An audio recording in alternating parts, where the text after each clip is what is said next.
বাংলা একাডেমিতে July revolution evidence atrocity অনুষ্ঠানে ৫ August Jatrabari ও কোনাবাড়ি এলাকায় পুলিশ সদস্যদের নির্মমভাবে গুলি করে মানুষ হত্যার ডিজিটাল ফরেনসিক দুটি প্রামাণ্যচিত্র দেখানো হয়।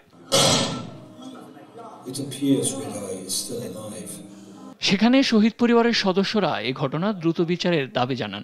এখনো বিভিন্ন মাধ্যমে মামলা তুলে নেওয়ার জন্য চাপ দেওয়া হচ্ছে বলে অভিযোগ করেন তারা।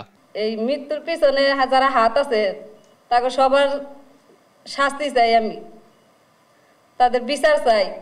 আমাদেরকে আর কত রক্ত দিতে হবে, আর কত আমাদের ত্যাগ করতে হবে, আর কত কান্না আমাদেরকে করতে হবে।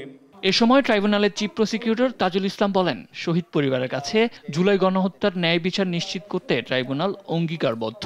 এই বিচার প্রক্রিয়াটাকে যথাযথ প্রক্রিয়ায় এগিয়ে নিয়ে যাওয়ার জন্য যে লেভেলের, যে মাত্রার, যে স্ট্যান্ডার্ডের তদন্ত হওয়া প্রয়োজন সেটি শেষ না হওয়া পর্যন্ত আপনাদের ধৈর্য ধরার জন্য আমরা অনুরোধ করব।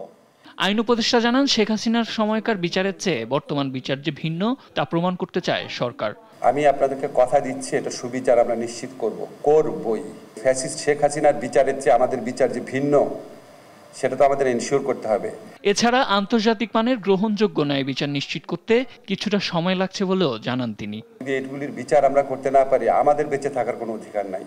সাদ আহমেদ, দেশ টিভি, ঢাকা।